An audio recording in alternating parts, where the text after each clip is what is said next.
క్రీస్తునందున్న ప్రియులకు ప్రేమతో వందనాలు తెలియజేయుచున్నాను. జూన్ నెల 23వ తేదీ 2024. ఈరోజు దేవుడు మనకు చేస్తున్న వాగ్దానం ఏమిటనగా, కీర్తనల గ్రంథము 97వ కీర్తన 11వ చరణం.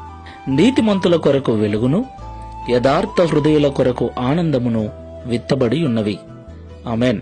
నా ప్రియమైన సహోదరి సహోదరులారా, ఈ లోకంలో జీవిస్తున్న మనమందరము కూడా ఆనందంగా జీవించాలని కోరుకుంటూ ఉంటాం. ఆనందాన్ని ఎవరు కోరుకోరు చెప్పండి?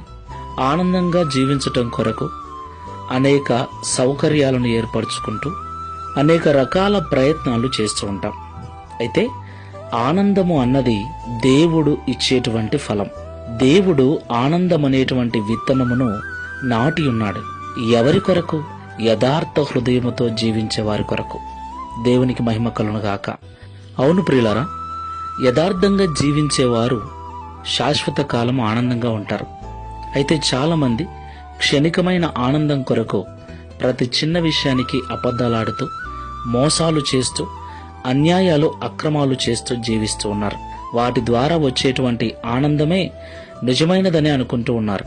అయితే చివరికి వారి జీవితం పతనమైపోయి భయంకరమైనటువంటి చీకటితో, భయంకరమైన దుఃఖముతో నిండుకొని ఉంటుంది. అయితే ఈ లోకంలో ఎవరైతే యథార్థ హృదయులై సత్యమైన జీవితాన్ని, నిజమైన జీవితాన్ని జీవిస్తూ ఉంటారో వారి కొరకు ఆనందం అనే విత్తనాన్ని దేవుడు నాటి ఉన్నాడు. మనం ఎంత కాలము యథార్థంగా జీవిస్తామో ఆ విత్తనము మొలకెత్తి మనలను, మన కుటుంబాలను, మన సంఘాలను అంత ఆనందముతో నింపుతుంది. దేవునికి మహిమ కలుగునుగాక.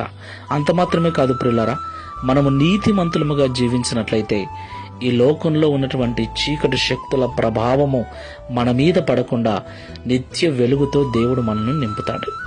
తీర్మానం చేసుకుని ప్రార్థన చేసుకుందాం. జీవాధిపతివైన యేసయ్య, సర్వాధికారి, మీకు స్తోత్రాలు. నీతిమంతుల కొరకు వెలుగును, యథార్థ హృదయుల కొరకు ఆనందమును విత్తబడి ఉన్నదని ఈ ఉదయకాల సమయంలో మాతో మీరు మాట్లాడారు. అవునయ్యా, వెలుగులో జీవించాలని, పచ్చగా జీవించాలని, ఆనందముతో జీవించాలని మేమందరము కోరుకుంటున్నాం. అందుకొరకు ప్రయాసపడుతున్నాం. మరికొంతమంది ఆనందంగా జీవించటం కొరకు ఎన్నో అబద్ధాలు, మోసాలు, అన్యాయాలు, అక్రమాలు చేస్తూ మరింత చీకటిలోకి వెళ్ళిపోతున్నారు.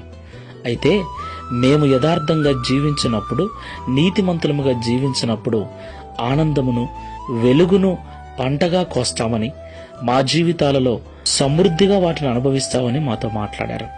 ఈ ప్రార్థనలో ఏకీవిస్తున్న మేమందరము కూడా నీతిమంతులుగా జీవిస్తూ, యథార్థ హృదయులమై లోకంలో జీవిస్తూ, కావలసినటువంటి మంచి జీవితాన్ని అనుభవిస్తూ ఎల్లవేళలా నీయందు ఆనందించినట్లు సహాయము చేయమని, తద్వారా ఈ దిన వాగ్దానము మా అందరి జీవితంలో నెరవేర్చమని యేసు నామములో ప్రార్థిస్తున్నాము తండ్రి. Amen. Praise the Lord. God bless you.